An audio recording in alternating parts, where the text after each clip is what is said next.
الرجیم بسم اللہ الرحمن الرحیم قال اللہ تبارک و تعالی فی القرآن المجید والفرقان الحمید۔ سورۃ ہود کی آیت نمبر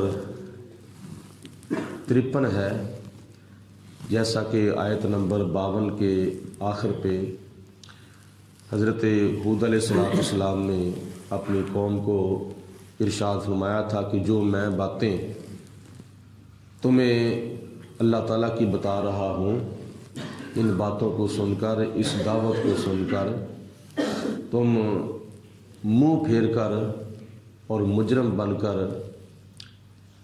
واپس نہ پلٹا کھاؤ، بلکہ میری باتوں کو غور سے سنو اور پھر ان کے اوپر ایمان لاؤ۔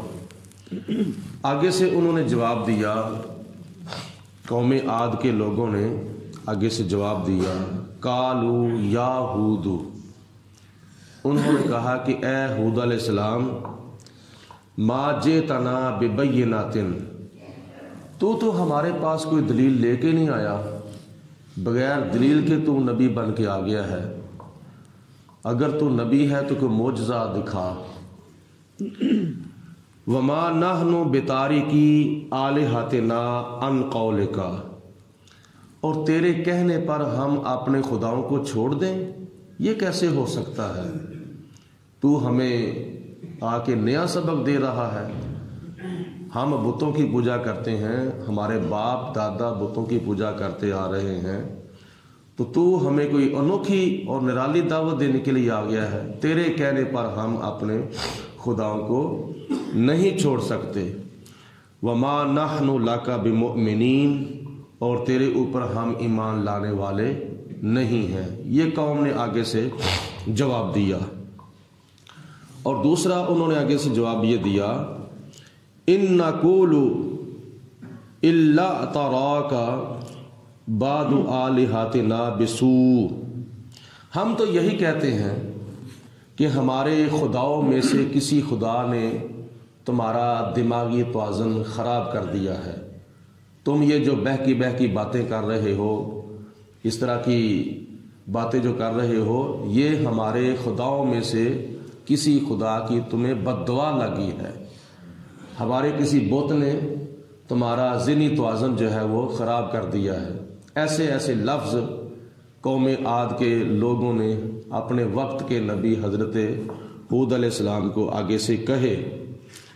قالا، پھر حضرت ہود علیہ السلام نے ارشاد فرمایا، انی اشہد اللہ، بے شک میں اللہ کو گواہ بناتا ہوں، وشہدو، اور تم بھی گواہ ہو جاؤ، جو کچھ ابھی ہونے والا ہے میں اللہ کو گواہ بناتا ہوں اور تم بھی گواہ بن جاؤ، تم بھی موجود ہو۔ انی بریء مما تشرکون، یہ جو تم شرک کرتے ہو میں تمہارے اس شرک سے بہت بیزار ہوں، بہت ہی متنفر ہوں۔ اور اس کے علاوہ جناب ہود علیہ السلام نے آگے سے ارشاد فرمایا، من دونہ فکیدونی جمیعا، تم بھی سارے مل کر اور تمہارے سارے خدا بھی مل کر میرے خلاف جو کچھ بھی تم سے ہو سکتا ہے کر لو، میرا تمہیں کھلا چیلنج ہے، میری طرف سے تمہیں وارننگ ہے، میں ببانگِ دہل علی الاعلان تمہیں یہ کہہ رہا ہوں کہ میرے خلاف تم نے جو کچھ بھی کرنا ہے کر لو، بے شک تمہارے سارے خدا جو ہیں وہ سارے کے سارے بت وہ بھی جمع ہو جائیں، کر لو جو کچھ میرے خلاف تم نے کرنا ہے۔ ثم لا تنظرون، اور پھر جو تم پلاننگ بنا لو، منصوبہ بنا لو میرے خلاف، اس کے اوپر فوری عمل کرو، مجھے مہلت نہ دو۔ لیکن میرا نظریہ کیا ہے؟ انی توکلت علی اللہ، میرا توکل تو اللہ تعالیٰ کی ذات پر ہے، میں تو خدا کی ذات بابرکات پر بھروسہ کرتا ہوں۔ ربی و ربکم، ربی و ربکم، جو کہ میرا رب بھی ہے اور تمہارا رب بھی ہے، میں تو اس کو اپنا رب مانتا ہوں، اللہ تعالیٰ کو، اور تم مانو یا نہ مانو وہ تمہارا رب ہے، اس نے تمہیں پیدا کیا ہے، اس نے تمہیں پالا ہے، اس نے تمہاری پرورش کی ہے، بچپن کے اندر بھی اور جوانی کے اندر بھی تمہیں وہ روزی دے رہا ہے، اور بڑھاپے کے اندر بھی تمہیں وہ روزی دے رہا ہے، اور تمہارے مرنے تک تمہیں روزی دیتا رہے گا۔ تم اس کو مانو یا نہ مانو وہ تمہارا رب ہے۔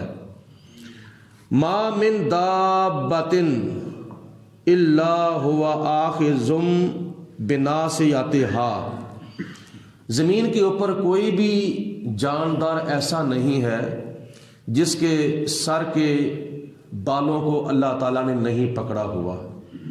یہاں پرندے چرندے مراد ہیں، اللہ پاک کی ذات بابرکات نے ان کو اپنے کنٹرول میں لیا ہوا ہے۔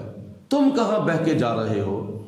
زمین کے اندر جتنے بھی پرندے ہیں چرندے ہیں خدا کی ذات بابرکات کے کنٹرول میں ہیں، تو وہ اللہ تعالیٰ کے کنٹرول سے جب وہ باہر نہیں نکل سکتے جن کے اوپر شریعت کا حکم لاگو ہی نہیں ہے، تو تم تو انسان ہو، تم کیسے خدا کے حکموں کے ساتھ سرکشی کر رہے ہو؟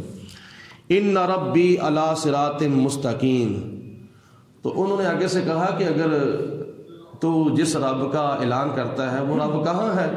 تو آپ نے فرمایا بے شک میرا رب صراط مستقیم پر ہے، سیدھے راستے پر میرا رب ہے، تم سیدھے راستے پر چلو، اور جب چلو گے تو پھر میرا رب تمہیں مل جائے گا۔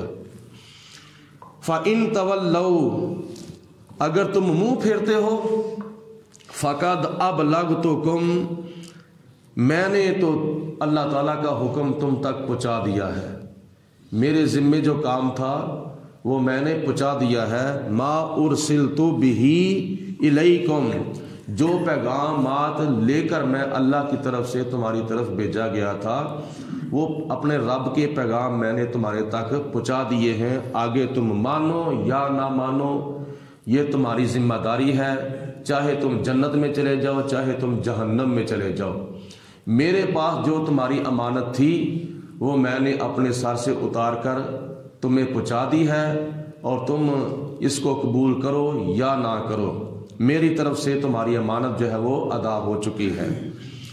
وَيَسْتَخْلِفُ رَبِّي قَوْمًا غَيْرَكُمْ، اور اگر خدا تعالیٰ کی ذات بابرکات چاہے تو خدا تعالیٰ تمہیں نیست و نابود کر دے، تمہیں تباہ و برباد کر دے، اور تمہاری جگہ پر تمہارے سوا اور لوگوں کو خدا تعالیٰ آباد کر دے۔ یہ میرا رب علی کل شیء قدیر ہے، وہ ایسا کرنا چاہے تو کر سکتا ہے۔ تو تم ڈرو اللہ تعالیٰ کے عذاب سے، کسی وقت بھی تمہارے اوپر خدا تعالیٰ کا عذاب آ سکتا ہے۔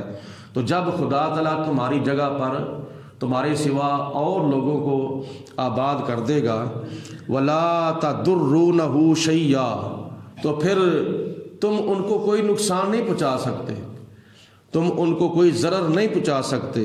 ان ربی علی کل شیء حفیظ، بے شک میرا رب ہر چیز پر نگہبانی کر رہا ہے، ہر چیز کی نگہداشت کر رہا ہے۔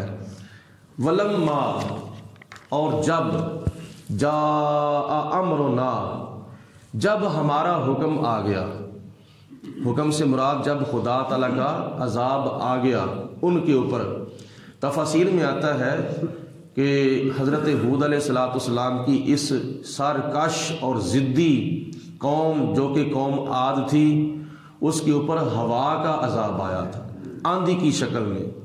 ایسی تیز ہوا آئی کہ ان کے بڑے بڑے محلات کو گرا دیا گیا، اور ان کے باغ بغیچوں کے اندر جو بڑے بڑے درخت تھے ان کو بھی جڑوں سے اکھیڑ دیا گیا۔ اتنی سخت آندھی آئی، تو آندھی کی شکل میں اللہ پاک کی ذات بابرکات نے عذاب بھیجا جو کہ ان کو تباہ و برباد کر کے چلا گیا۔ نجیناہ ہودن، ہم نے اس عذاب سے حضرت ہود علیہ السلام کو نجات عطا فرمائی، جناب ہود علیہ السلام کو بھی بچا لیا۔ والذین آمنوا معہ، اور جو حضرت ہود علیہ السلام پر ایمان لا چکے تھے ہم نے ان کو بھی بچا لیا۔ تفسیروں میں آتا ہے، مفسرین نے لکھا ہے کہ 4000 کے قریب لوگ حضرت ہود علیہ السلام کا کلمہ پڑھ کے مسلمان ہو چکے تھے۔ حضرت ہود علیہ السلام کو بھی اللہ تعالیٰ نے قوم عاد کے عذاب سے نجات عطا فرمائی، اور ہود علیہ السلام کا کلمہ پڑھنے والوں کو، مسلمانوں کو بھی اس عذاب سے اللہ تعالیٰ نے بچا لیا۔ کیسے؟ برحمت منا، اپنی رحمت کے ساتھ، اپنے فضل کے ساتھ، اپنی توفیق کے ساتھ اللہ پاک نے ان کو توفیق دی، وہ کلمہ پڑھ کے مسلمان ہو گئے، اور مسلمان ہونے کی برکت سے خدا تعالیٰ نے عذاب کافروں کے اوپر بھیج دیا اور مسلمانوں کو اس عذاب سے بچا لیا۔ وَنَجَّيْنَاهُمْ مِنْ عَذَابٍ غَلِيظٍ، اور ایک عذاب ان کو قیامت کے دن ملے گا جو کہ بڑا سخت عذاب ہوگا، اور وہ ہمیشہ کا عذاب ہوگا، وہ عارضی طور پر عذاب نہیں ہوگا جیسے دنیا کے اندر عذاب آیا اور ان کو نیست و نابود اور تباہ و برباد کر کے ہلاک کر کے چلا گیا، لیکن جو آخرت کا عذاب ہوگا، عذاب بھی ملے گا لیکن وہ مریں گے بھی نہیں، جہنم کے اندر ہمیشہ کے لیے رہیں گے، ان کی جان بھی نہیں نکلے گی، ان کی روح بھی نہیں نکلے گی، رہیں گے بھی زندہ، اور ان کو قیامت کے دن جہنم کے اندر بڑا سخت عذاب بھی ملتا رہے گا۔ تلک عادن، یہ قوم عاد کا قصہ ہے، یہ قوم عاد کی داستان ہے، یہ قوم عاد کی زندگی کے حالات ہیں۔ جہادوا بآیات ربہم، جنہوں نے اپنے رب کی آیتوں کا انکار کیا تھا، جنہوں نے اپنے رب کی نشانیوں کا انکار کیا تھا، اللہ تعالیٰ کے نبیوں کا انکار کیا۔ وَعَصَوْا رُسُلَهُ، اور انہوں نے اپنے وقت کے رسولوں کی نافرمانی بھی کی تھی۔ حضرت ہود علیہ السلام کے علاوہ انہوں نے اور رسولوں کی بھی نافرمانی کی۔ جب انہوں نے نافرمانی کی انتہا کر دی تو اللہ پاک کی ذات بابرکات نے فرمایا اس کے علاوہ انہوں نے وَاتَّبَعُوا أَمْرَ كُلِّ جَبَّارٍ، انہوں نے ہر متکبر کی اتباع کی، ہر مغرور کی انہوں نے اتباع کی، جو بھی تکبر کرتا تھا وہ تکبر کرنے والوں کے پیچھے لگ جاتے تھے، ان کی پیروی کرتے تھے اور ان کی اتباع کرتے تھے۔ عنید، جو کہ ہر منکر حق تھا، یعنی سچی بات کا انکار کرنے والا کوئی بھی ہوتا تھا، قوم عاد کے لوگ اس کی پیروی کرنے لگ جاتے تھے۔ آگے اللہ تعالیٰ کی ذات نے پھر ان کو انجام دوسرا یہ دکھایا، وَأُتْبِعُوا فِي هَٰذِهِ الدُّنْيَا لَعْنَةً، دنیا کی زندگی میں بھی اللہ تعالیٰ نے اپنی لعنت کو ان کے پیچھے لگا دیا۔ وہ آگے آگے ہوتے تھے، اللہ تعالیٰ کی لعنتیں ان کے پیچھے پیچھے ہوتی تھیں، ہر وقت ان کے اوپر اللہ کی لعنتیں، اللہ کی پھٹکاریں برستی رہتی تھیں دنیا کے اندر بھی۔ وَيَوْمَ الْقِيَامَةِ، اور قیامت کے دن بھی اللہ تعالیٰ کی طرف سے ان کے اوپر بہت بڑی پھٹکار ہوگی، بہت بڑی ان کے اوپر لعنت ہوگی۔ لعنت اللہ تعالیٰ کی ناراضگی کی انتہا ہوتی ہے، اللہ تعالیٰ کی غضب کی انتہا ہوتی ہے لعنت، تو لعنتوں سے بچنا چاہیے اور اللہ تعالیٰ کی رحمتوں کے پھول حاصل کرنے چاہیے۔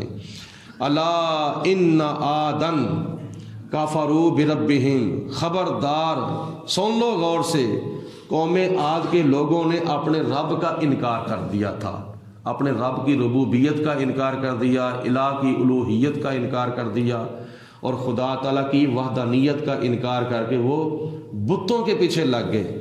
الا بعدا لعاد قوم ہود، حضرت ہود علیہ السلام کی جو قوم تھی، عاد کے قبیلوں میں سے جو لوگ کافر تھے، وہ اللہ تعالیٰ کی رحمت سے بہت ہی دور ہو گئے تھے، خدا کی رحمت اور خدا کے کرم اور خدا کے فضل سے وہ بہت ہی دور ہو گئے تھے۔ یہ اللہ کے نبی حضرت ہود علیہ السلام ہیں جنہوں نے حق بات کا اعلان کیا، اور مسلمان جو تھے وہ ان کے قریب تھے، کافر ان سے دور تھے۔ دین کی تبلیغ کرنے والوں کے ساتھ رہنا یہ مسلمانوں کی نشانی ہے، اور دین کی تبلیغ کرنے والوں سے دور رہنا آپ نے خود سن لیا ہے کہ یہ کن کا طریقہ ہے۔ تو اس لیے اللہ کے قریب ہونا چاہتے ہو تو دین کے مبلغین کے قریب ہو جاؤ۔ تو جو بندہ دین کے مبلغین سے دور ہے وہ دین کے قریب کیسے ہو سکتا ہے؟ تو جو دین سے دور ہے تو وہ اللہ تعالیٰ کے قریب کیسے ہو سکتا ہے؟ اس لیے اللہ تعالیٰ کے قریب ہونے کا ذریعہ اور سبب یہ ہے کہ اللہ کے دین کے قریب ہو جاؤ. اور اللہ کے دین کے قریب ہونے کا ذریعہ اور سبب کیا ہے؟ کہ جو دین کی خدمت کرتے ہیں، جو دین کی تبلیغ کرتے ہیں، یا جو دین کے مراکز ہیں، مدارس ہیں، مساجد ہیں، ان میں آؤ اور ان میں جو تبلیغ کرتے ہیں ان کے قریب ہو جاؤ. تو جب تم ان کے قریب ہوگے تو سمجھو تم دین کے قریب ہو گئے ہو. جب تم دین کے قریب ہو گئے ہو تو سمجھو تم اللہ کے قریب ہو اور اللہ کے رسول کے قریب ہو. یہ اس رکوع کے اندر اور ان آیات بینات کے اندر یہ چیز واضح طور پر ہمیں نظر آ رہی ہے.